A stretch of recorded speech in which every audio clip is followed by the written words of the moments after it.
नमस्कार दोस्तों, मैं सचिन यादव चुनाव पे चर्चा प्रोग्राम में आपका हार्दिक स्वागत करता हूं। राजस्थान में मतदान प्रतिशत की गिरावट, कुछ नेताओं की शंका बनी हुई है तो कुछ की खुशी का कारण भी बनी हुई है। राजस्थान में कम मतदान बीजेपी को फायदा दे रही है या कांग्रेस को? और अगर कम मतदान में समीकरण पर विस्तार से चर्चा करें तो राजस्थान की सभी 25 की 25 लोकसभा सीटें से किस उम्मीदवार की जीत हो रही है?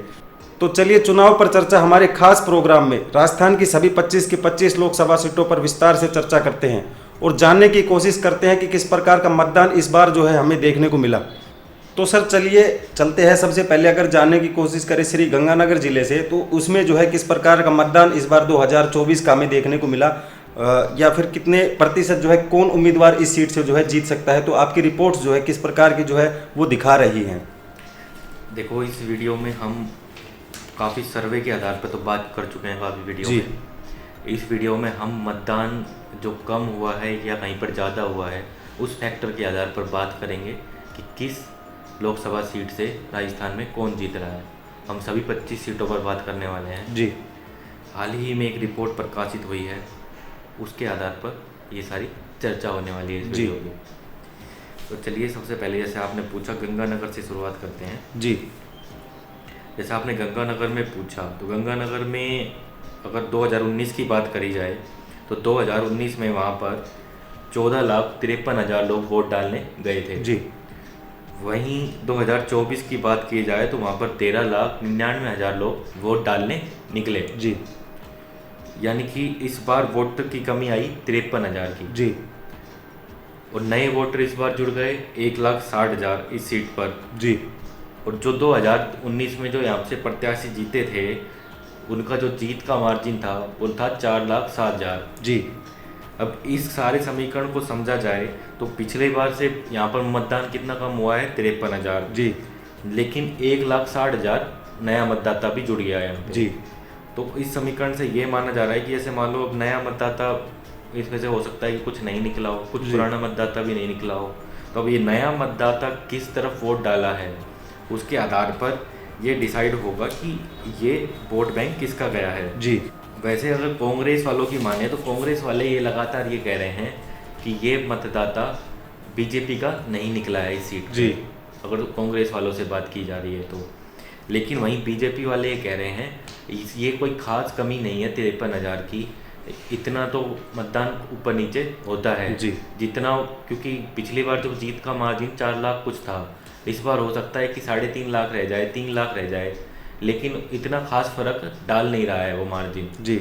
और पर अगर जितने रिपोर्ट्स आ रहे हैं और इस समीकरण को ध्यान से समझें तो इसमें ये लग रहा है कि इस बार ये सीट टक्कर की फंसी हुई है। जी। तो सर जैसा आपने बताया दर्शकों को कि जिस प्रकार का माहौल हमें इस सीट पे देखने को मिला, अगर मतदान प्रतिशत है वो आपने दर्शकों के साथ लगातार साझा भी कर रहे हो और वीडियो में भी जो हमने साझा किए थे। लेकिन सर इसके बाद में नेक्स्ट जो लोकसभा सीट है बीकानेर की, उसके ऊपर अगर चर्चा करना चाहूँ, उसमें अपने को किस प्रकार के माहौल देखने को मिले हैं और हाल ही के दिनों में अगर बात की जाए तो किस प्रकार की राजनीति भी अगर वहाँ पे देखें तो किस प्रकार की राजनीति दिखाई दे रही है? देखिए, जैसे आपने बीकानेर के बारे में पूछा तो बीकानेर के बारे में आपको मैं बता दूं कि यहाँ पर 2019 में 11 लाख लोग वोट डालने के लिए निकले थे। जी। वहीं अगर 2024 की बात की जाए तो 11,08,000 लोग वोट डालने निकले हैं। जी। अब यहाँ पर जो वोट का अंतर है वो बढ़ गया है, 8,000 लोग अधिक वोट डालने निकले हैं। यहाँ पे सीट का समीकरण अलग है भाई, पिछली बार तो कम ही निकले थे, यहाँ पे तो 8,000 अब बढ़ गए हैं। जी। वहीं एक फैक्टर यहाँ पे बात करी जाए तो जो नया वोटर है वो 1,99,000 नया जुड़ा है। वोट बढ़ा है सिर्फ 8,000। कांग्रेस क्या मानती है कि जो नया वोटर है ये 90 या 80% हमारी तरफ आया है। जी। लेकिन सच्चाई कुछ ऐसी ही है या नहीं, ये तो भविष्य के गर्भ में है। लेकिन ये समीकरण बहुत बड़ा होगा कि नया वोटर किसकी तरफ गया है। जी। और यहाँ पर अगर जो पिछली बार जीत का मार्जिन था वो 2,64,000 ही था। जी। तो इस सीट पर कांग्रेस की उम्मीद इसलिए बनी हुई है कि भाई 1,99,000 वोट अगर हमारी तरफ आ जाता है तो ये जीत का मार्जिन कम हो गया, सिर्फ 64,000 का बचा। जी। और प्लस अगर उनका कोई पुराना वोटर जो था बीजेपी का वो भी टूटा है, अगर वो कांग्रेस के खाते में गया है तो इस आधार पर भी कांग्रेस वाले इस सीट पर उम्मीद लगाए हुए हैं। जी। लेकिन मैं अगर बताऊं फलोदी सट्टा बाजार को या आधार लेकर, तो इस सीट पर कोई उम्मीद कांग्रेस के लिए नहीं बची है। जी। ये सीट बीजेपी के खाते में आराम से जाती हुई दिखाई दे रही है, या फिर वो अपन इंटरनल सर्वे की बात करें या फिर फलौदी सट्टा बाजार की बात करें। तो सर, जैसा आपने बीकानेर का हाल दर्शकों के साथ साझा किया, लेकिन मैं अगर यहाँ पे एक बात रखना चाहूँ कि इस बार जो है कांग्रेस की नीति रही है कि इस बार देश का युवा जो है, युवा पक्ष से सारा जो है ये कह रहे हैं कि कांग्रेस कहती है हमारी पक्ष के अंदर जो है युवा देखा जा सकता है, जो कहीं ना कहीं इन चुनावों से पहले बीजेपी की तरफ हुआ करता था। तो इसका जो है माहौल आप देख सकते हो इन चुनावों में किसी न किसी प्रकार से जो है कांग्रेस को फायदा पहुंचाएगा या नहीं पहुंचाएगा। देखो, युवा की अगर बात की जाए तो ये अगर कहना कि भाई सारा युवा ही सिर्फ कांग्रेस की तरफ है जी, ये तो पूरी तरीके से गलत होगा जी। देखो, अपने पास हमारी टीम पब्लिक ओपिनियन भी जाके कर रही है। ऐसी बात नहीं है कि युवा खुश है जी, ना खुश भी युवा है, लेकिन ऐसी बात भी है कि युवा खुश भी है। तो ऐसा नहीं है कि बीजेपी का वोटर नहीं है युवा जी। तो हो सकता है कि भाई युवा 60-40 हो, 70-30 हो, लेकिन ऐसी बात नहीं है कि युवा एक भी वोट उसकी तरफ डालेगा ही नहीं। जी। देखो, अगर बीजेपी की अगर युवा की बात की जाए तो वो कहते हैं, युवा से हमने जैसे पब्लिक ओपिनियन लिए कि वो कहते हैं विदेशों में सम्मान बढ़ा है, विकसित भारत का जो सारी चीज़ें हैं जी, तो इनके आधार पर युवाओं का वोटर भी बीजेपी की तरफ गया है। जी, जी। पर अगर इन समीकरण को अगर अध्ययन करा जा रहा है, दोनों पार्टियों की तरफ से अध्ययन करा जा रहा है इन समीकरण का, और हम भी अपने आधार पर इनका अध्ययन कर रहे हैं, तो उस आधार पर आपको ये रिपोर्ट हम इस वीडियो में बता रहे हैं। जी। इसके बाद सर, बीकानेर के बाद अगर मैं नेक्स्ट लोकसभा सीट की बात करना चाहूँ, चूरू की, तो उसमें जो है किस प्रकार का माहौल जो है बना हुआ है, या फिर यूँ कहे कि ये सीट जो है किसके खाते में हमें एक प्रकार से जाती हुई दिखाई दे रही है। देखो, चूरू की मैं अगर 2019 पर वोट की बात करूं तो 13,30,000 लोग वोट करने निकले थे जी। वहीं 2024 की बात करें तो 14,07,000 लोग वोट करने निकले हैं। मतलब साफ साफ है, यहाँ पर वोट प्रतिशत फिर से बढ़ गया है जी। 77,000 अधिक लोग पिछले इस बार की तुलना में वोट करने निकले हैं जी। यहाँ पर नया वोटर जुड़ा है 2,03,000, जो अब तक का सबसे ज़्यादा है। सब 2 सीटों की हमने बात की है, तीसरी सीट की। और साथ ही जो पिछली बार जीत का मार्जिन था वो 3,34,000 था। अब जितनी भी रिपोर्ट्स आ रही हैं कि ये भाई सीट कांग्रेस के खाते में जाती हुई दिख रही है जी। यानी कि बीजेपी के लिए सीट फंसी ही नहीं रही, ये कांग्रेस के खाते में जाती हुई दिखाई दे रही है। अब समीकरण को अगर अपन ध्यान से समझें तो देखो, 77,000 जो वोटर निकला है वो ये कह रहे हैं कि हमारा वोटर निकला है, ये जी, हमारी तरफ वोट करने के लिए निकला है। दूसरा, यहाँ पर युवा भी ज़्यादा है, अब तक का सबसे अधिक, और सिर्फ मार्जिन था 3,34,000 का। तो इन सारे समीकरण को सेट करने के बाद फलौदी सट्टा बाजार भी और कांग्रेस पार्टी भी ये कह रही है कि भाई ये सीट हमारे खाते में आ रही है। जी। तो सर, जैसा आपने चूरू का हाल दर्शकों को बताया, इसके बाद सर मैं नेक्स्ट लोकसभा सीट झुंझुनू की अगर बात करना चाहूँ तो इसमें जो है कितने मतदान प्रतिशत, या यूँ कहें कि कितने वोटर्स इस बार अधिक जो है इस लोकसभा सीट पर जुड़े हैं, और इस सीट का जो है रुख हमें किस तरफ दिखाई भी दे रहा है। देखो, झुंझुनू का आपने जैसे पूछा, भाई झुंझुनू में 12,03,000 वोटर निकला था 2019 में जी। इस बार 2024 में 10,94,000 वोटर निकला है जी। तो मतलब सीधा सीधा 1,09,000 वोटर पिछले इस बार की तुलना में कम निकला है जी। यानी कि सबसे अधिक वोट बैंक यहाँ पे कम हुआ है अभी तक 4 सीटों में। यहाँ पर नया वोटर जुड़ा है 1,60,000 जी। पिछले बार जीत का मार्जिन था 3,03,000 जी। तो अब आप समीकरण अगर समझ पा रहे हैं तो देखो, 1,09,000 वोटर तो निकला ही नहीं जी। वो कांग्रेस बता रही कि ये सारा ही बीजेपी का वोटर है, प्लस 1,60,000 युवा वोटर है, वो कह रहे हैं कि ये सारा युवा वोटर हमारा है जी। तो अब इस समीकरण को माने तो ये 3,03,000 का मार्जिन लगभग बराबर सा होता हुआ दिख रहा है जी। कुछ वोटर उनका ऐसा भी टूटा होगा जो पहले इनको वोट किया था और इस बार कांग्रेस को वोट किया है जी। तो इस हिसाब से सारे समीकरण के हिसाब से ये सीट भी फाइट वाली हो गई है और यहाँ पर भी कड़ी टक्कर है। यहाँ पर भी कांग्रेस आगे दिख रही है बजाय बीजेपी के। अगर जितने भी फलौदी सट्टा बाजार की रिपोर्ट्स माने और अन्य रिपोर्ट्स माने तो अगर उन समीकरण को भी आधार लें और अगर इस समीकरण को भी विस्तार से समझें तो कुछ आंकड़ा ऐसा ही दिखाई दे रहा है जी। तो सर जैसा हमने झुंझुनू की चर्चा की दर्शकों के साथ, इसके बाद सर नेक्स्ट लोकसभा सीट अगर मैं सीकर की चर्चा करना चाहूँ दर्शकों के साथ, तो उसमें जो है किस प्रकार का माहौल वो अभी बना हुआ है और जो है लगातार सुर्खियों में चल रहा है। देखो सीकर पे इंडिया गठबंधन चुनाव लड़ रहा है, कांग्रेस यहाँ पर नहीं है जी। और बीजेपी खड़ी है। अब यहाँ पे अगर बात करी जाए तो सीकर में 13,30,000 वोटर निकला था 2019 में वोट डालने। अब की बार बात की जाए तो 12,74,000 वोटर ही निकला है वोट डालने जी। यानी कि सीधा 56,000 की कमी आ गई वोटर में।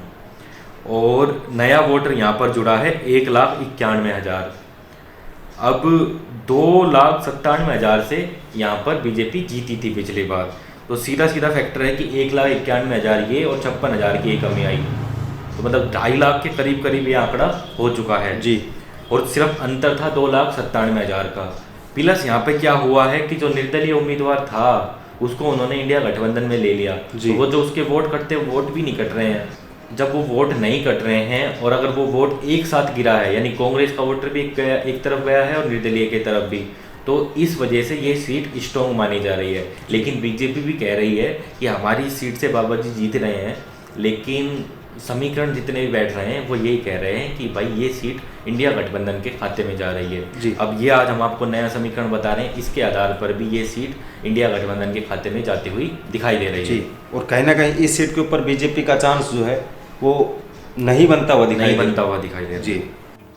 तो सर जैसा आपने सीकर का हाल दर्शकों को बताया, इसके बाद सर मैं नेक्स्ट लोकसभा सीट जयपुर की लोकसभा की सीट है उसके बारे में सर मैं चर्चा करना चाहूँगा कि उसमें जो है कितने मतदान प्रतिशत जो यूं कहे कि 2019 से 2024 के अंदर जो है इनका अंतर देखा जा सकता है और किस प्रकार का प्रभाव इस सीट के ऊपर वोटों से पड़ा है। ये सीट जो है हमने कई वीडियो में चर्चाएं की है, फलोदी सट्टा बाजार से भी आंकड़े अपने पास आए, उनमें भी हमें पता लगा कि ये सीट कहीं ना कहीं बीजेपी के खाते में जो है शामिल हुई थी। लेकिन अभी अगर बात करें तो इसमें जो है कोई बदलाव जो है देखने को मिल रहा है या फिर मतदान प्रतिशत में कुछ उतार चढ़ाव जो है वो देखे जा सकते हैं। तो दर्शकों के सामने एक बार जो राय है वो आप रखिए। जैसा आपने सवाल पूछा कि जयपुर शहरी के बारे में जी, तो यहाँ पर 2019 में मतदाता 14,56,000 वोट डालने निकला था जी। वहीं अब 2024 की बात की जाए तो यहाँ पर 14,49,000 वोटर निकला है जी, यानी कि सिर्फ 7,000 वोटर कम निकला है जी। जो कोई ये बड़ा आंकड़ा नहीं है, क्योंकि ये वोटर तो हो सकता है कि कोई काम से नहीं गया हो या फिर और कहीं बाहर रहा हो, ये कोई बड़ा आंकड़ा नहीं है यहाँ पर तो। और अगर यहाँ पर नए वोटर की बात की जाए तो 1,62,000 है। अगर वहीं इस पर वोट प्रतिशत जीतने की बात की जाए 2019 में जब बीजेपी जीती थी तो 4,31,000 वोटों से जीती थी जी। तो अगर मैं नए वोटर को और प्लस अगर इसके जो वोट कम हुआ है 7,000 इसको भी अगर जोड़ दूं तो भी इसका जो मार्जिन है बीजेपी का जीतने का ये बहुत अधिक है और शायद ही ये यहाँ पर कम हो पाएगा इस समीकरण के आधार पर।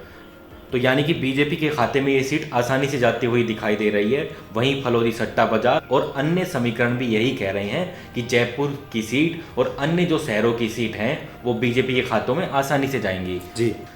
इसके बाद सर मैं नेक्स्ट लोकसभा सीट अगर जयपुर ग्रामीण के बारे में आपसे जानना चाहूँ तो उसमें जो है किस प्रकार का मतदान जो है वो हमें देखने को मिला है और अगर कंपेयर किया जाए इसको 2019 से तो इस बार जो है कितना प्रतिशत कम या फिर यूँ कहें कि ज़्यादा, वो कैसा देखने को मिला है? देखो जयपुर ग्रामीण की बात की जाए तो ये भी काफ़ी चर्चित सीट है जी। जयपुर ग्रामीण में 2019 के वोट प्रतिशत की बात की जाए तो 12,69,000 वोट यहाँ पर डले थे जी। वहीं अगर इस बार 2024 की बात की जाए तो 12,38,000 वोट यहाँ पर डले हैं, तो यहाँ पर कमी आई है 41,000 वोटों की जी। और इस बार नया वोटर यहाँ पर जुड़ा है 2,42,000 जी। यानी यह अभी तक का सबसे ज़्यादा वोटर यहाँ पर जुड़ा है जी। और ये पिछली बार जो बीजेपी यहाँ पर सीट निकाली थी बीजेपी ने यहाँ पर 3,93,000 वोटों से बीजेपी यहाँ पर जीती थी। तो अब यहाँ पर समीकरण ये है कि फलोदी सट्टा बाजार और अन्य समीकरण ये बता रहे हैं कि ये सीट बीजेपी के खाते में जा रही है। लेकिन मतदान के प्रतिशत को अगर अपन विवेचन करें गहराई से तो देखिए आप कि 41,000 वोटर कम निकला, साथ ही 2,42,000 नया वोटर मिला जी। तो ये अगर बीजेपी के समीकरण में बीजेपी के वोटर में से माइनस कर दिया जाए अगर कांग्रेस के हिसाब से तो 41,000 ये माइनस हो गया और 2,42,000 अगर ये माइनस और कर दें तो जो मार्जिन आता है वो लगभग सिर्फ 1 लाख का ही बचता है। और इस बार सचिन पायलट जी का प्रत्याशी होने की वजह से ये कहा जा रहा है कांग्रेस की तरफ से कि गुर्जर समुदाय के जो वोट हैं वो एक तरफा कांग्रेस की तरफ आए हैं जी। और साथ ही अनिल चोपड़ा जी के कम्युनिटी ने भी उनको जमकर वोट किया है। इसी का उदाहरण उनके गांव में भी देखने को मिला जी।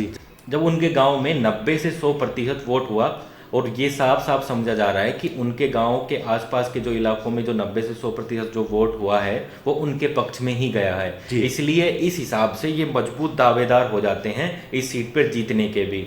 और एक यही मैं बताऊँ, फलोदी और अन्य समीकरण के अलावा इतर अगर हम बात करें एक जयपुर सट्टा बाजार की, तो जयपुर सट्टा बाजार ये कह रहा है कि कांग्रेस उम्मीदवार इस सीट से जीत रहे हैं, चाहे मार्जिन कम होगा लेकिन सीट ये आ जा रही है कांग्रेस के खाते में।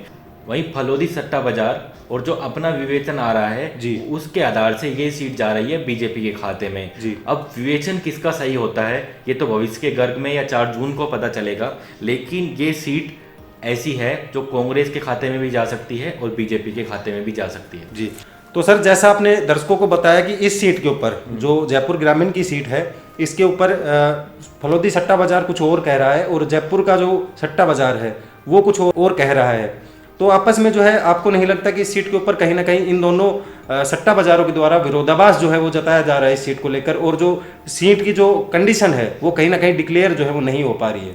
हाँ जी, ये सीट बिल्कुल फंसी पड़ी है और जैसा आपने बताया और मैंने बताया कि ये सीटों पे अलग अलग सट्टा बाजारों में विरोधाभास दिखाई दे रहा है। जी, इसके बाद सर नेक्स्ट लोकसभा सीट अगर अपन अलवर की तरफ रुख करना चाहें तो बड़ी जो रोचक मुद्दा था इसके ऊपर, इस सीट के ऊपर, तो इसके बारे में भी चर्चा करते हैं कि किस प्रकार का माहौल जो है इस सीट के ऊपर दिखाई देता है। साथ हम ये भी चर्चा करते हैं कि मतदान प्रतिशत जो जैसे कि देखा जाए 2019 में और 2024 में तो कितना मतदान प्रतिशत कम हुआ या ज़्यादा हुआ, तो क्या जो आपकी रिपोर्ट से इसके ऊपर बता रही है? देखो, अगर आप अलवर की बात करें तो अलवर में 12,68,000 वोटर 2019 में वोट करने निकले थे जी। इस बार 12,37,000 वोटर वोट करने निकला जी। तो वहीं पर वोट कमी आ गई सिर्फ 31,000 की। इसको ज़्यादा नहीं है, 31,000 का कोई वोटर ज़्यादा कमी नहीं मान सकते आप उसको। यहाँ पर नया वोटर जुड़ गया 1,87,000। अब यहाँ पर देखिए बालक नाथ जी जो यहाँ पर पीछे सांसद थे, अब विधायक हैं जी, वो 3,30,000 वोटों से जीते थे। अब इस मार्जिन यानी कि नए वोटर और प्लस ये आपका समीकरण है जो 31,000 वोटर नहीं निकला है, इनको जोड़ दें तो करीब करीब 2,10,000 हो जाता है और जो जीत का मार्जिन है वो लगभग 1 लाख कुछ ही बचता है जी। इस आंकड़े को माने तो ये सीट भी कहीं ना कहीं थोड़ी बहुत टक्कर की लग रही है जी। वहीं फलोदी सट्टा बाजार और अन्य समीकरण ये कह रहे हैं कि ये सीट बीजेपी जीत रही है।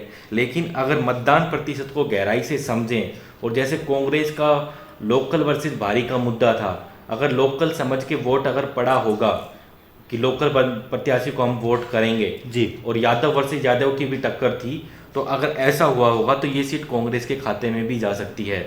लेकिन अधिक चांसेज यही हैं कि ये सीट बीजेपी के खाते में जा रही है और ये समीकरण भी यही कह रहे हैं कि वोट का परसेंट कम होगा जीतने का। हो सकता है कि 50,000 वोटों से जीते, 40 से जीते, 30 से जीते, 10 से जीते, या हो सकता है 5 से जीते जी। पर बीजेपी कहीं ना कहीं इस सीट पर लीड पे जरूर दिख रही है। जी, तो जैसा आपने दर्शकों को बताया कि अलवर लोकसभा सीट से हमें बीजेपी की जो है एक प्रकार से जीत जो कह सकते हैं कि वो आगे जो है दिखाई दे रही है। तो सर इसके बाद जैसे नेक्स्ट लोकसभा सीट भरतपुर के बारे में अगर मैं आपसे पूछना चाहूँ तो उसमें जो है मतदान प्रतिशत के अंदर जो है कितना बदलाव जो है वो देखा जा सकता है और किस प्रकार जो है लोगों की जो राजनीति को लेकर जो है मनसाएं हैं वो किस प्रकार की दिखाई दे रही है? देखो, अगर भरतपुर की मैं बात करूं तो यहाँ पर 11,48,000 वोटर 2019 में वोट करने गया था।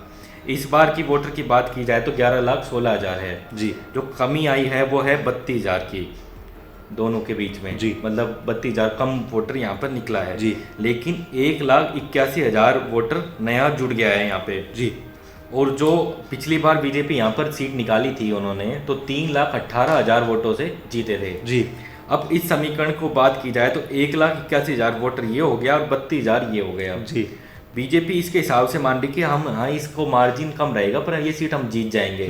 लेकिन कांग्रेस ये कह रही है कि ये जो मार्जिन है इसको हम अदर वोटर से भी कम करेंगे। जी। हाँ, तो जैसे जो मोदी सरकार का वोटर था वो इस बार हमारे पास आया है जो मुद्दे थे उनके आधार पर, तो इस हिसाब से ये सीट भी फंसी पड़ी है जी। लेकिन अन्य कोई समीकरण देख रहे हैं या इसको आधार ले रहे हैं तो ये सीट भी बीजेपी के खाते में जाती हुई दिखाई दे रही है। लेकिन फलोदी सट्टा बाजार को आधार माने और अपना जो सर्वे आया था जो हमने कल एक वीडियो में किया है उसके आधार पर ये सीट भी कड़ी टक्कर है यहाँ पे। जी।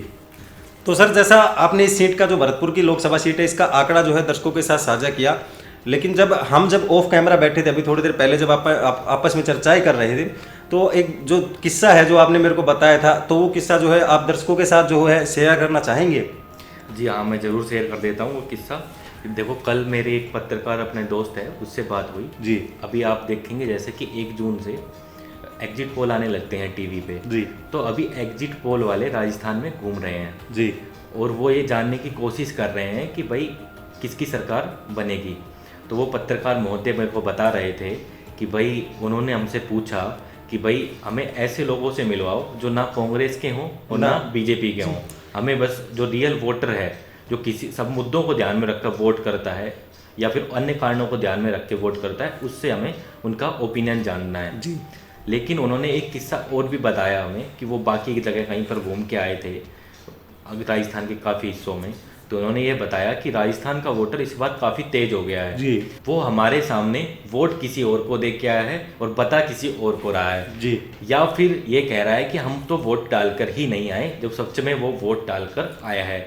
यानी कि बात ये है कुल मिलाकर कि अब की बार वोटर बताना ही नहीं चाहता कि मैंने वोट किसको किया है। जी। तो इसका अगर मैंने विवेचन किया या उनके साथ भी मेरी बात हो रही थी तो ये कह रहे थे वो कि भाई जो मोदी समर्थक वोटर है वो तो खुलकर बोलता है कि भाई मैंने तो मोदी को वोट किया है, वो चाहे 2014 का चुनाव हो या 2019 का चुनाव हो।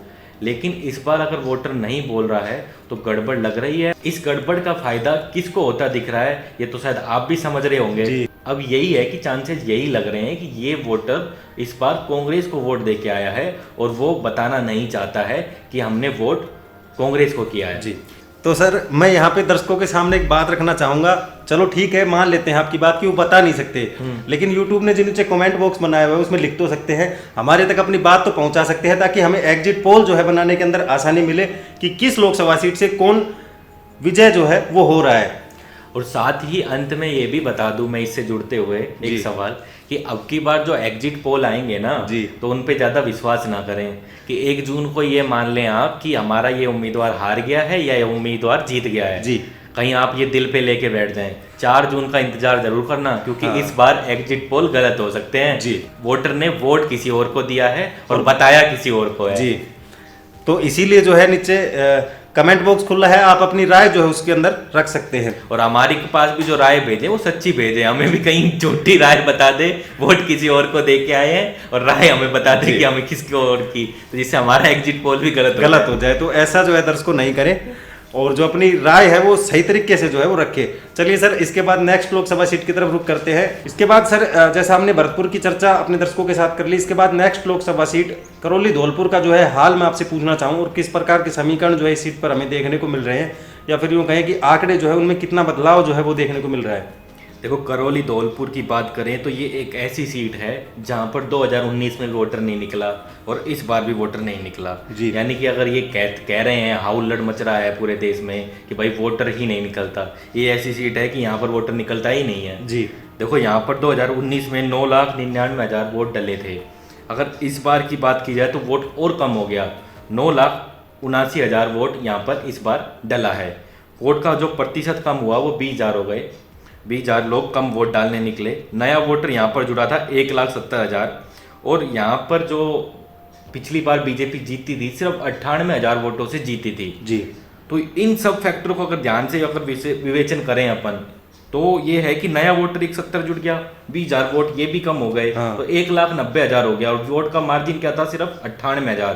तो ये सीट सीधा सीधा इस समीकरण के आधार पर भी फंसी हुई है, किसी की भी तरफ जा सकती है ये सीट। ऐसा नहीं है कि सीधा सीधा बीजेपी इसको आराम से निकाल रही है। फिर फलोदी सट्टा बाजार भी इसको यही कह रहा है कि भाई ये सीट फंस रही है, यहाँ पर टक्कर है कांग्रेस और बीजेपी में। और वहीं पर अपने जो समीकरण आ रहे हैं, जो लोकल लेवल पे जो रिपोर्ट्स आई उनके आधार पर भी यही है कि ये सीट फंसी पड़ी है, टक्कर बड़ी है, कड़ी है। जी। तो यहाँ पे सर मैं दर्शकों की तरफ से एक सवाल आपसे और पूछना चाहूँगा। जो ये आंकड़े आपके द्वारा पेश किए जा रहे हैं वो आंकड़े जो है आपको कहाँ से प्राप्त हुए और कौन से आंकड़े जो आप दर्शकों के साथ साझा कर रहे हो, तो एक बार उसकी चर्चा भी जो है इस बात पर हो जाए। देखो, ये आंकड़े आपके सामने हम जो प्रस्तुत कर रहे हैं ये चुनाव आयोग ने जारी करे हैं। साथ ही आप दैनिक भास्कर में 3 तारीख के पेपर में फ्रंट पेज पर ये आंकड़े प्रकाशित हुए हैं जी। वहाँ पर जाकर आप इसको डबल चेक कर सकते हैं। हम हमारी कोई भी वीडियो में जानकारी अपने कोई आधार पर नहीं देते हैं, पूरा विश्लेषण करने के बाद ही आपको जानकारियां देते हैं। और कोई भी जानकारी आपको बिना फैक्ट्स और बिना तथ्य के जो है हमारे चैनल के ऊपर नहीं मिलेगी। तो सर जैसा अभी हमने बात कर ली, इसके बाद सर नेक्स्ट लोकसभा सीट, अगर दौसा की तरफ मैं जानना चाहूँ कि दौसा की लोकसभा सीट के अंदर जो किस प्रकार का माहौल जो है वो देखा जा सकता है, या यूँ कहें कि वोट प्रतिशत में किस प्रकार का बदलाव जो है वो देखने को मिला है, तो एक बार आप दर्शकों के साथ साझा कीजिए। देखो, दौसा की सीट शुरू से कांग्रेस मान रही थी ये तो हमारे पास आ रही है, और कहीं ना कहीं बीजेपी को अंदर खाने पता है कि ये सीट वो हार रहे हैं जी। देखो, यहाँ पर अगर वोट प्रतिशत की बात की जाए, यहाँ पर वोटर निकला था 2019 में वोट डालने 10,64,000, वहीं 2024 में निकला 10,58,000 जी। यानी कि यहाँ पर सिर्फ 6,000 का वोटर कम हुआ, मतलब 6,000 लोग ही नहीं निकले वोट डालने, मतलब ऐसा कुछ खास फर्क नहीं है। जयपुर के बाद अगर जयपुर से भी कम है यहाँ पे तो, और नया वोटर यहाँ पे जुड़ा 1,73,000। अब ये समीकरण देखो, अब सिर्फ यहाँ पर बीजेपी पिछली बार जीती थी 78,000 से, जबकि नया वोटर कितना जुड़ गया 1,73,000, 6,000 वो और जोड़ लीजिए 1,80,000 का आंकड़ा हो गया है यहाँ पे, और सिर्फ 78,000 से बीजेपी जीती थी पिछली बार, मतलब पिछली बार भी सीट फंसी हुई थी। तो इस बार तो सीधा सीधा फंसी हुई है ये सीट, और मैक्सिमम चांसेज यही हैं। फलोदी सट्टा बाजार भी यही कह रहा है कि ये सीट जा रही है कांग्रेस के हाथ में, और वहीं हमारे समीकरण भी यही कह रहे हैं कांग्रेस के हाथ में जा रही है। और ये मतदान का समीकरण भी देखें तो इसके आधार पर भी ये सीट आराम से जाती हुई दिखाई दे रही है कांग्रेस के हाथ में। तो सर जैसा हमने दर्शकों के साथ आपने जो हाल है वो दौसा की सीट का बताया, इसके बाद सर नागौर की लोकसभा सीट है, उसका किस प्रकार का हाल जो है वो आपको देखने को मिल रहा है, या फिर यूं कहें वोटों के अंदर किस प्रकार का उतार चढ़ाव जो है इस बार हमें देखने को मिला अगर कंपेयर करें 2019 से? तो देखो, नागौर में एक अलग ही किस्सा है कि वहाँ पर प्रत्याशी चेंज नहीं हुए हैं जी, बस पार्टियां बदल गई हैं। मतलब उधर के जो बीजेपी एनडीए में थे वो इधर आ गए कांग्रेस इंडिया गठबंधन में, और जो कांग्रेस के साथ थी प्रत्याशी वो आ गई अपने बीजेपी में। लोगों के लिए प्रत्याशी वही है, बस चुनाव चिन्ह बदल गया है। तो अब देखो, अगर मैं प्रत्याशी की बात बता दिया आपको मैंने, अब आप नागौर में बताऊं कि 12,04,000 वोटर निकला था 2019 में, जब हनुमान बेनीवाल जी वहाँ पर जीते थे। अब इस बार निकला है 12,28,000 वोटर जी, यानी कि 24,000 वोटर बढ़ गया है, कम नहीं हुआ है। तो 2,22,000 वोटर यहाँ पर नया जुड़ा था इस बार, और पिछली बार जो जीत का मार्जिन था वो 1,81,000 था। यानी कि साफ साफ समीकरण ये कह रहा है कि वोटर इस बार दुखी तो नहीं था हनुमान बेनीवाल जी से, क्योंकि वोट प्रतिशत तो बड़ा है, और इसका सीधा सीधा बात ये है कि हनुमान बेनीवाल जी इस सीट पर मजबूत दिखाई दे रहे हैं। लेकिन यहाँ पर कांटे की टक्कर है, पर हनुमान बेनीवाल जी आगे जरूर दिखाई दे रहे हैं, और फलोदी सट्टा बाजार भी यही कह रहा है कि हनुमान बेनीवाल जी ये सीट निकाल लेंगे, चाहे मार्जिन कम हो सकता है। और वहीं हमारे समीकरण भी यही इशारा कुछ कर रहे हैं जी। तो सर जैसा आपने नागौर का हाल दर्शकों के साथ साझा किया, इसके बाद सर नेक्स्ट लोकसभा सीट में टोंक सवाई माधोपुर की आपके साथ चर्चा करना चाहूँ कि किस प्रकार का माहौल जो है वहाँ देखने को मिल रहा है फलोदी सट्टा बाजार के अनुसार। और दूसरा अगर सर बात की जाए जो हम दर्शकों के साथ लगातार साझा कर रही है मतदान प्रतिशत में, तो इस बार जो है कितना मतदान प्रतिशत इस सीट के साथ हुआ है?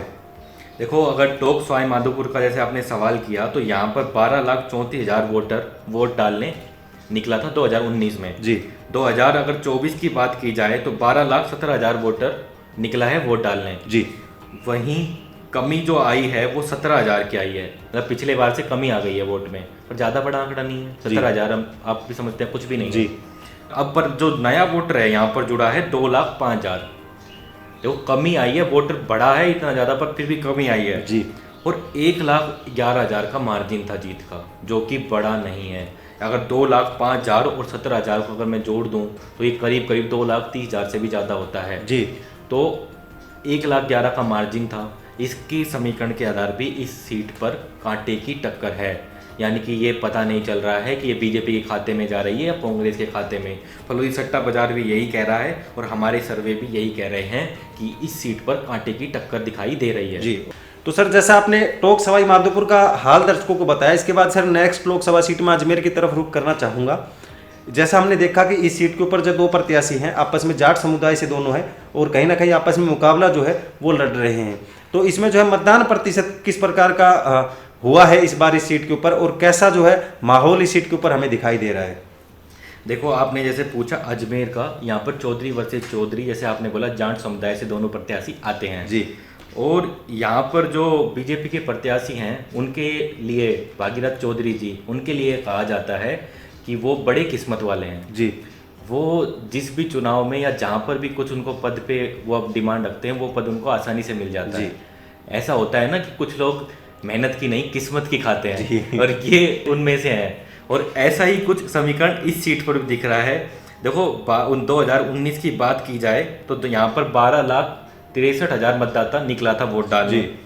अब की बार जो मतदाता निकला है वो 11,93,000 है, यानी कि जो कमी आई है वो 70,000 वोटों की आई है। नया मतदाता इस बार जुड़ा है 1,23,000, पर बीजेपी का जो जीत का मार्जिन था वो था 4,16,000 जी, जो एक बहुत बड़ा मार्जिन है। और शायद कांग्रेस इसको पाट नहीं पाएगी, कांग्रेस के आसपास नहीं पहुंचने वाली है। और ऐसा ही फलोदी सट्टा बाजार कह रहा है, ऐसा ही सब कह रहे हैं। कम हो सकता है कि ये मार्जिन 3 लाख का हो जाए, पर ऐसा नहीं है कि अजमेर की सीट जा रही है। मतलब भागीरथ चौधरी जी का भाग्य उनके साथ यहाँ भी काम करता हुआ दिखाई दे रहा है जी। और कहीं ना कहीं आपके कही अनुसार जो है उनका नाम इस बार जो है उनको पद पे कहीं ना कहीं आसीन करवाने में उनका साथ देगा। नाम नहीं, भाग्य। जी ठीक है जी। तो सर जैसा आपने अजमेर के बारे में जो है बातें अपने दर्शकों के साथ साझा की या फिर यूँ कहीं आंकड़े उनके साथ साझा किए, इसके बाद नेक्स्ट लोकसभा सीट पाली की मैं आपके साथ चर्चा करना चाहूँगा। और पाली में जो है किस प्रकार मतदान जो है वो हमें देखने को मिला है। इसके बाद मैं ये भी जानना चाहूँगा कि फलोदी सट्टा बाजार के अनुसार इस सीट के ऊपर कौन सी जो है पार्टी एक तरफा जो है जीत या फिर यूँ कहीं कि मुकाबला जो है इनका आपसी दिखा रहा है। देखो पाली की जैसे आपने बात करी, पाली में वोट प्रतिशत की बात करें अपन तो 2019 में 13,62,000 लोग वोट डालने निकले थे जी। वहीं अभी 2024 की बात करें तो यहाँ पर 13,43,000 वोटर वोट डालने निकला है जी। तो वोट प्रतिशत की जो कमी आई है वो 19,000 लोगों की आई है। जो नया वोटर जुड़ा है 1,87,000 है जी। तो अब इसके आधार पर बात की जाए, पर लेकिन सबसे बड़ी बात है जो बीजेपी की पिछली बार जो जीत थी वो यहाँ थी 4,82,000 की जी। मतलब एक बहुत बड़ा मार्जिन। और अब इसको आप वोट प्रतिशत कमी की देख लें, कमी है यहाँ पर सिर्फ 19,000 की और नया मतदाता जुड़ा है 1,70,000। अगर इस सबको मान लें कि ये सब सारा कांग्रेस का वोटर है जो कि नहीं है, अपन जो चर्चा कर चुके हैं युवा, अगर ये भी है तो भी बीजेपी इस सीट पर हारती हुई नहीं दिखाई दे रही।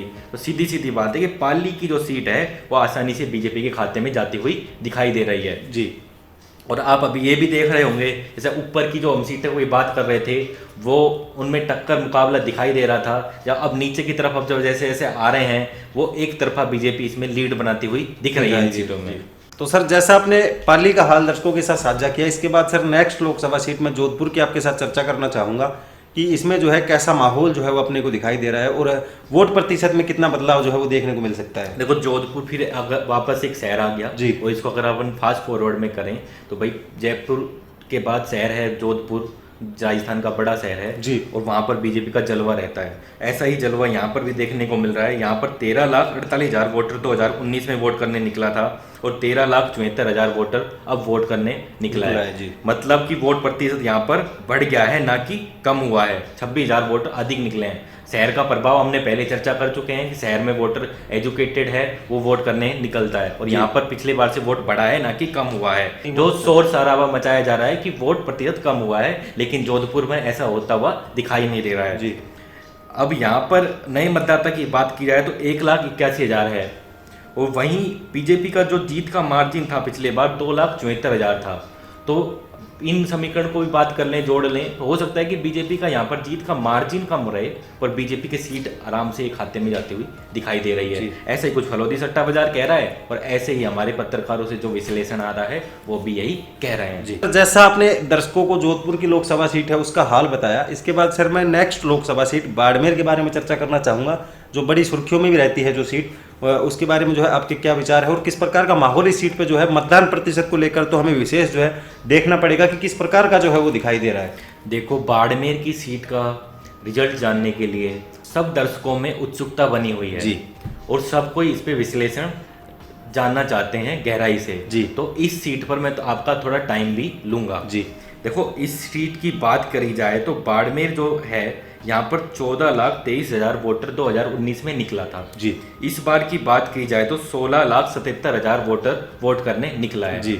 यानी कि वोट सीधा सीधा 2,54,000 लोग अधिक वोट डालने निकले हैं जी। अगर मोदी वेव की भी बात की जाए जो 2019 में थी और अगर पुलवामा जैसा भी एक भावनात्मक मुद्दा था जी, वो भी काम नहीं कर पाया, रविंदर भाटी जी ने वो काम कर दिया कि वोटर एकदम से इतना ज़्यादा वो निकाल लाए घरों से।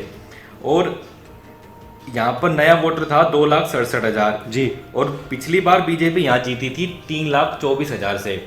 तो मेन बात देखो इसमें ये है कि मुझे ऐसा लगता है कि बीजेपी और कांग्रेस की राजनीति से जनता ऊब चुकी है जी। अब वो चाहते हैं कि कोई नया उम्मीदवार आए, कोई फ्रेश उम्मीदवार आए, और ऐसा ही कुछ इस सीट पर आपको देखने को मिल रहा है। जी। जैसे ही एक फ्रेश उम्मीदवार आया, यानी कि तीसरा बंदा आया, भाजपा कांग्रेस को जनता वोट दे चुकी। लगभग 65 सालों तक देश पर कांग्रेस ने राज किया और लगभग 16 साल हो गई बीजेपी को राज करते हुए। जनता ने दोनों की राजनीति देख ली है जी। और अब जनता को भी शायद ऐसा लगता है कि ये राजनेता जो हैं, जो इन पार्टियों से आते हैं या फिर ये इधर से उधर ही हो जाते हैं, पार्टियां बदल कर, ये हमारे लिए कुछ नहीं कर सकते, और जो नए लोग हैं उनको चांस देना चाहिए। ऐसा ही कुछ चांस यहाँ की जनता देती हुई दिख रही है। और जो राजस्थान में सबसे ज्यादा अधिक वोट करने के लिए भी निकली है, जैसे ही उम्मीदवार उनको एक नया मिला, और जहाँ पर उम्मीदवार वही भाजपा और कांग्रेस वाले थे, वहां पर वोट प्रतिशत कम ही हुआ है, ना कि बढ़ा है जी। और इसी समीकरण के आधार पर देखा जाए तो रविंदर भाटी जी ये सीट निकालते हुए दिख रहे हैं। लेकिन फलोदी सट्टा बाजार और वहीं पर हमारे आंकड़े ये कह रहे हैं कि उमेदा राम जी ये सीट पर जीत रहे हैं, चाहे मार्जिन कम होगा, लेकिन उमेदा राम जी आगे जरूर दिखाई दे रहे हैं और ये सीट कांग्रेस के खाते में जाती हुई दिखाई दे रही है जी। लेकिन ये समीकरण अगर आधार माने तो ये सीट रविंदर सिंह भाटी जी के खाते में जा रही है। जी, तो जैसा आपने बताया दर्शकों को कि जो आम जनता है वो कहीं ना कहीं बीजेपी और कांग्रेस को लेकर एक प्रकार से जो है ऊब चुकी है। तो दर्शकों इसमें जो है संशय का तो विषय कोई बनता ही नहीं है, क्योंकि आंकड़े आपके सामने हैं। अगर आपको विश्वास फिर भी नहीं हो तो आप जाके आराम से जो है इजीली इनको चेक कर सकते हो। हमारे द्वारा जो फैक्ट है, मैंने पहले भी बताया है कि जो फैक्ट होते हैं वो एकदम जायज़ होते हैं। तो ठीक है सर, आपने बता दिया दर्शकों को। तो जैसा सर इसके बाद अपन नेक्स्ट लोकसभा सीट जालोर की तरफ अगर रुख करना चाहें तो इसमें जो है किस प्रकार का माहौल जो है वो देखने को मिल सकता है, या फिर यूँ कहे कि जो मतदान प्रतिशत है, क्योंकि बहुत बड़े नेताजी जो एक प्रकार से पहले राजस्थान के मुख्यमंत्री भी रहे, उनके लड़के कहीं ना कहीं से लोकसभा सीट से जो है उम्मीदवार थे इस बार, तो उन्होंने जो है इसमें वोट प्रतिशत में कितने अहम भूमिका जो है उनके द्वारा निभाई गई, तो ये जो है आप एक बार दर्शकों के साथ साझा करें। देखो जालोर के बारे में जितने भी समीकरण आ रहे हैं, चाहे वो फलोदी सट्टा बाजार को या हमारा पत्रकारों का विवेचन हो जी, सब में वैभव गहलोत जी हार रहे हैं जी, यानी कि कांग्रेस ये सीट हार रही है, गहलोत जी के पुत्र ये सीट हार रहे हैं जी। ये आंकड़ा गहलोत जी को भी थोड़ा उत्साह देगा जी। ये आंकड़ा जो है ये कह रहा है कि देखो जालोर में पिछली बार 13,62,000 वोटर वोट करने निकला था, इस बार 14,45,000 वोटर वोट करने निकला। इस बार वोटर बढ़ गया 83,000 जी। तो नया वोटर यहाँ पर इस बार है 2,26,000 और पिछली बार यहाँ पर जब बीजेपी जीती थी 2,61,000 से ही जीती थी जी। तो यानी कि इन दोनों मार्जिन को जोड़ें और प्लस ये देखें कि वोटर यहाँ पर बढ़ा है, ज़्यादा वोट करने ही निकला है, तो आई थिंक उम्मीदवार तो उनको पसंद थे। मुझे लगता है कि उम्मीदवार तो उनको अच्छा लगा जी, तभी तो वोट करने निकले। वोट प्रतिशत ज्यादा हुआ, तो अब उस वोट प्रतिशत का फायदा बीजेपी को जा रहा है या कांग्रेस को, ये तो भविष्य के गर्भ में है। लेकिन कांग्रेस वाले यानी कि गहलोत जी या उनका पुत्र ये मान रहे हैं कि ये सारे वोट हमारे पास आ रहे हैं, युवा वोटर भी हमारे पास आ रहा है, इसी आंकड़ों का आधार लेके वो मान रहे हैं कि हमारी जीत होने वाली है। लेकिन और सट्टा बाजार हो या अन्य आंकड़े हो उनके अगेंस्ट ही हैं। तो दर्शकों जैसा जालोर की लोकसभा सीट का हाल जो हमें फिलहाल दिखाई दे रहा था वो हमने आपके साथ साझा किया। इसके बाद सर मैं नेक्स्ट लोकसभा सीट उदयपुर के बारे में जो है चर्चा करना चाहूँगा, जो एक शहरी जो राजस्थान के अंदर एक शहर है और इसके अंदर जो है किस प्रकार का मतदान प्रतिशत वो देखने को मिला। इसके बाद जो है कौन सी पार्टी जो है इस सीट के ऊपर जो है कहीं ना कहीं विजय की तरफ जो है हमें जाती हुई भी दिखाई दे रही है। देखो जैसे आपने पूछा उदयपुर के बारे में जी, उदयपुर में 14,55,000 वोटर 2019 में वोट डालने गए थे जी।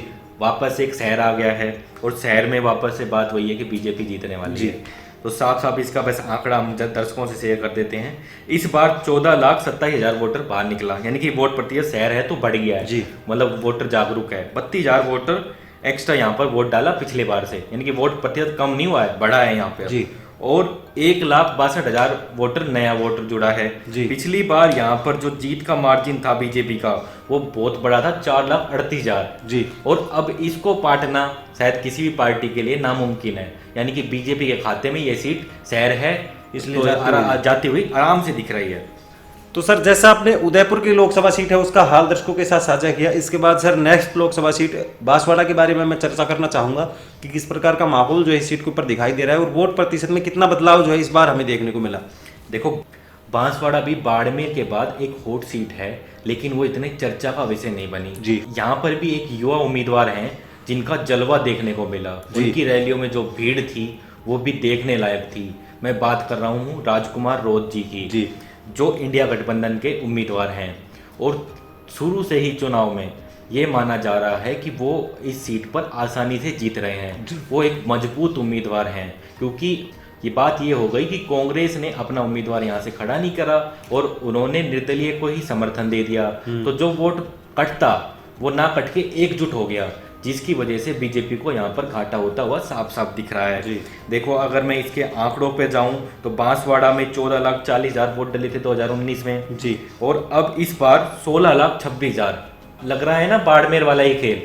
थोड़ा आंकड़ा जरूर कम है, लेकिन 1,86,000 वोटर एक्स्ट्रा से वोट डालने निकले हैं, यानी कि ये एक बहुत बड़ा नंबर है। और साथ ही 2,25,000 यहाँ पर नए वोटर जुड़े थे, तो लगता है कि इसमें से लगभग 90-80% वोटर निकला है वोट डालने।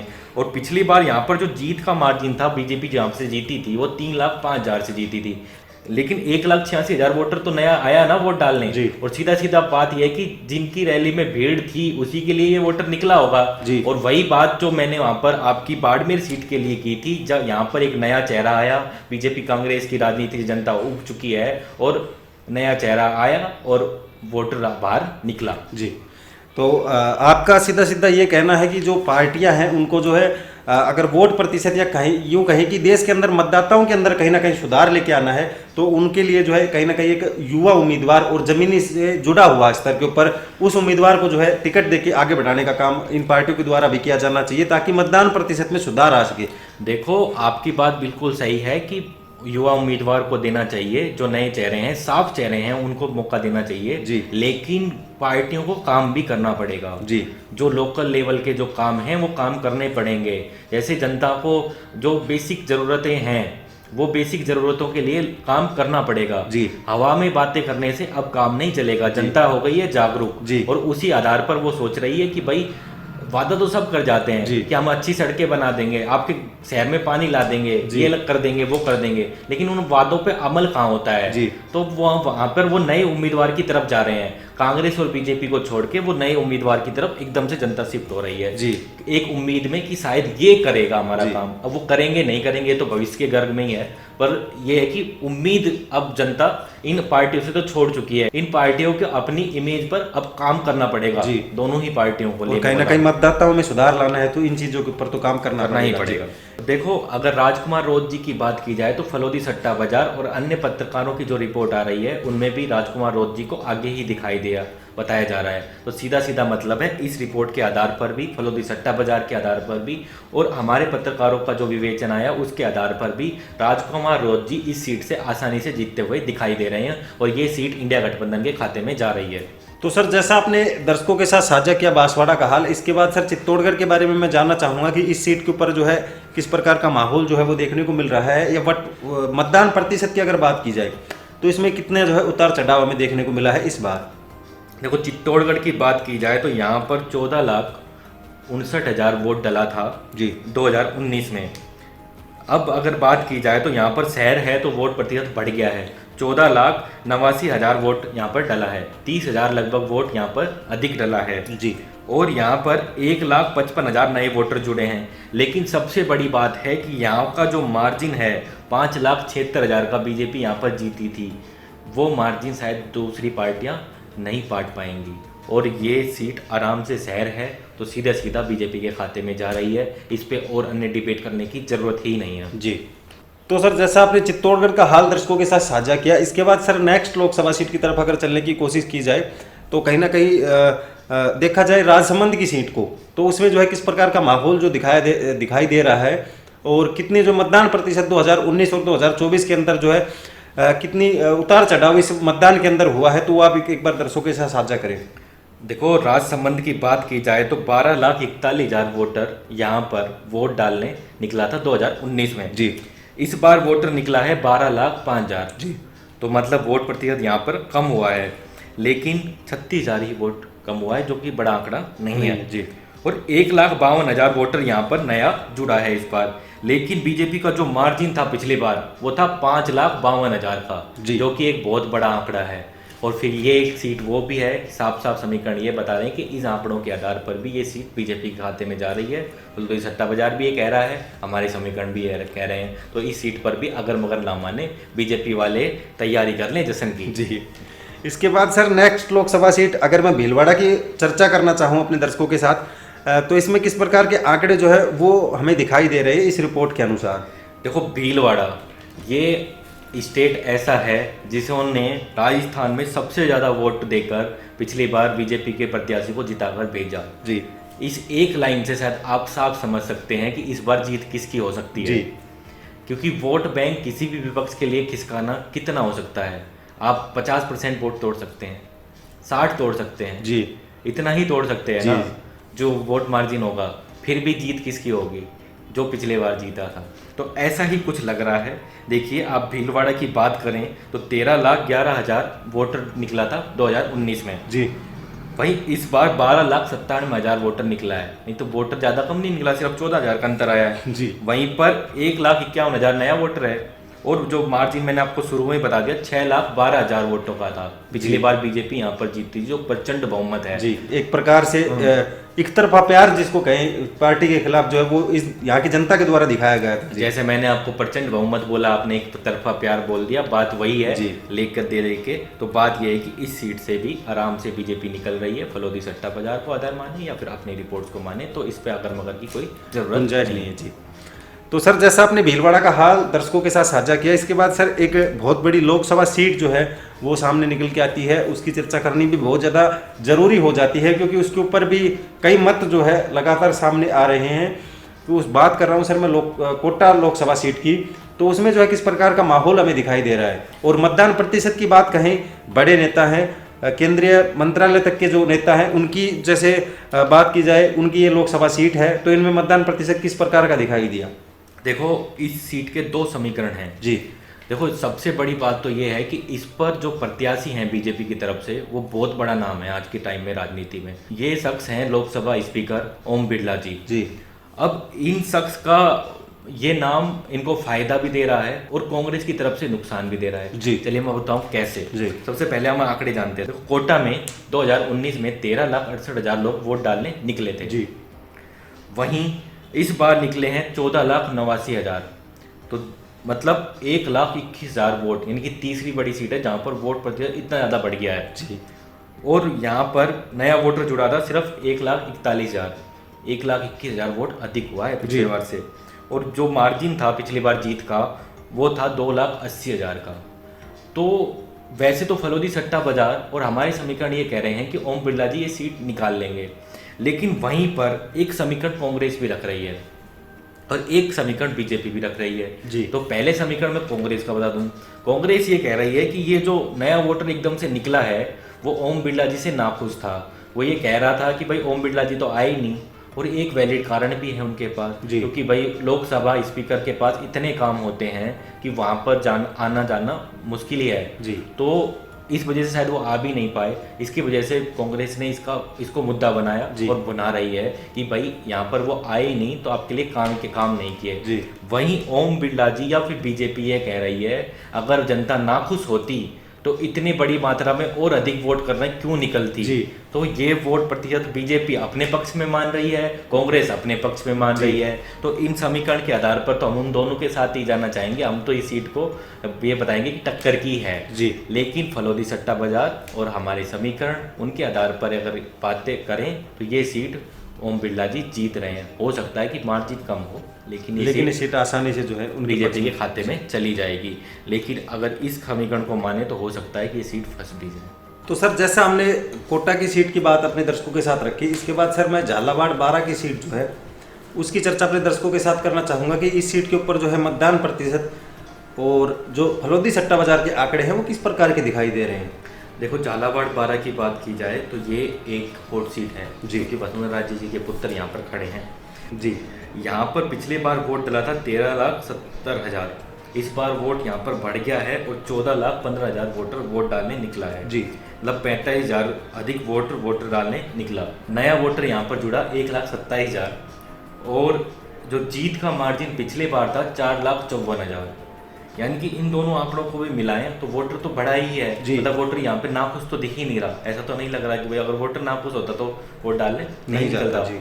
तो इसका मतलब साफ साफ ये बदल है कि इस सीट पर आराम से वसुंधरा राजे जी के पुत्र दुष्यंत जी जीत रहे हैं। और अगर फलोदी को भी माने आधार और या फिर अन्य समीकरण को आधार माने तो ये सीट आराम से बीजेपी के खाते में जाती हुई दिखाई दे रही है। इसके साथ मैं अपनी एक बात और जोड़ना चाहूँगा। लोग ये कह रहे हैं कि शोर और सच में अंतर होता है जी। अगर देखो ये शोर मचाया जा रहा है विपक्ष की तरफ से कि भाई कम वोटिंग हुई है, कम वोटिंग हुई है, कम वोटिंग हुई है, लेकिन सच उसका ये है कि पिछले बार पुलवामा जैसा भावनात्मक मुद्दा था जी लोगों के पास, उसके आधार पर लोग वोट डालने निकले थे, जो डालते थे उससे अधिक जी। इस बार ऐसा कोई मुद्दा ना बीजेपी के पास है ना कांग्रेस के पास है, तो सीधी सी बात है कि वोटर नहीं निकला है। 3 सीट हमने बीच में ऐसी भी बात करी जहां पर लोगों का भावनात्मक मुद्दा था क्योंकि उनको प्रत्याशी मिला जैसा उनको चाहिए था नया, और उन्होंने उस प्रत्याशी के लिए जमकर वोटिंग भी करी जी। लेकिन अगर सर यूँ कहें कि हिंदुस्तान की राजनीति जो है वो हमें इस बार जो है वो अच्छी जो है दिखाई देगी, क्योंकि जैसा आपने बताया कि शोर और जो सच होता है उसमें अंतर होता है, तो इस प्रकार का मुद्दा जो है इस बार ना बीजेपी के पास ना कांग्रेस के पास, तो असली जो राजनीति है वो हमें इस लोकसभा चुनाव में देखने को मिलेगी जी। तो सर अब जैसे अगर इस पूरे अपने समीकरण का कंक्लूजन निकाला जाए तो बीजेपी को जो है कितनी सीटें इस समीकरण के आधार पर दिखाई दे रही हैं और कांग्रेस को जो है कितनी सीटें दिखाई दे रही है, और फिर जो कड़े मुकाबले वाली सीटें हैं वो कितनी जो है वो दिखाई दे रही हैं? देखो बीजेपी को 11 सीटों पर कोई नहीं हरा सकता जी। इन आंकड़ों के आधार पर भी एक सीट जो है अलवर की, इन आंकड़ों के आधार पर तो लगता है कि ललित यादव जी कुछ खेल कर सकते हैं जी, लेकिन और भी बाकी समीकरण को देखें तो खेल नहीं होता हुआ दिखाई दे रहा है जी। हो सकता है कि बीजेपी का जीत का मार्जिन कम रहे, लेकिन ये सीट कहीं ना कहीं बीजेपी के खाते में जाती हुई दिखाई दे रही है, या फिर मैं ये बोलूं कि खाते में न जाते हुए बीजेपी इस सीट पर कुछ आगे जरूर खड़ी हुई दिखाई दे रही है कांग्रेस की तुलना में जी। अगर देखो ग्राउंड जीरो की सीट की बात की जाए तो ग्राउंड जीरो पे हालात बिल्कुल अलग हैं। ग्राउंड जीरो पर लोग बोल रहे हैं कि ये सीट ललित यादव जी जीत रहे हैं, वो भी बड़े मार्जिन से, लेकिन वहीं आंकड़ों के आधार पर हम जब जा रहे हैं, जो साइलेंट वोटर होता है उसके आधार पर ये सीट बीजेपी के खाते में जाती हुई दिखाई दे रही है। वहीं बाकी की बची 13 ऐसी सीटें हैं जहां पर कड़ा मुकाबला है, और जिन 13 सीटों में से 5 से 6 सीट ऐसी हैं जिस पे आराम से कांग्रेस जीत रही है, इंडिया गठबंधन जीत रहा है, और 3 से 4 सीटें कड़ी फंसी हुई है जी। तो दर्शकों आज के लिए इस वीडियो में इतना ही। अगर आपको ये वीडियो अच्छी लगे तो प्लीज़ इस वीडियो को लाइक जरूर कर दें, चैनल को सब्सक्राइब कर ले। नीचे कमेंट बॉक्स खुला है, वो कमेंट बॉक्स यूट्यूब ने इसीलिए दे रखा है ताकि आप अपने विचार उसमें रख सके और हमें जो है ज़्यादा से ज़्यादा विचार रख के हम तक पहुँचाएं कि आपने जो है किस पार्टी को वोट किया है, ताकि हमें भी कंक्लूजन ये निकाल सकें कि किस बार जो है किस पार्टी की कहाँ पे क्या सत्ता बन सकती है, या आपके हिसाब से आपकी सीट के ऊपर कौन कैंडिडेट जीतता हुआ दिखाई दे रहा है। तो दर्शकों मैं था आपका होस्ट सचिन यादव और हमारे साथ थे सर पुरुषोत्तम वशिष्ठ जी। फिलहाल हम लेते हैं आपसे विदा। मुलाकात होगी ऐसे ही चुनाव पे चर्चा एक नए खास प्रोग्राम में, तब तक के लिए धन्यवाद।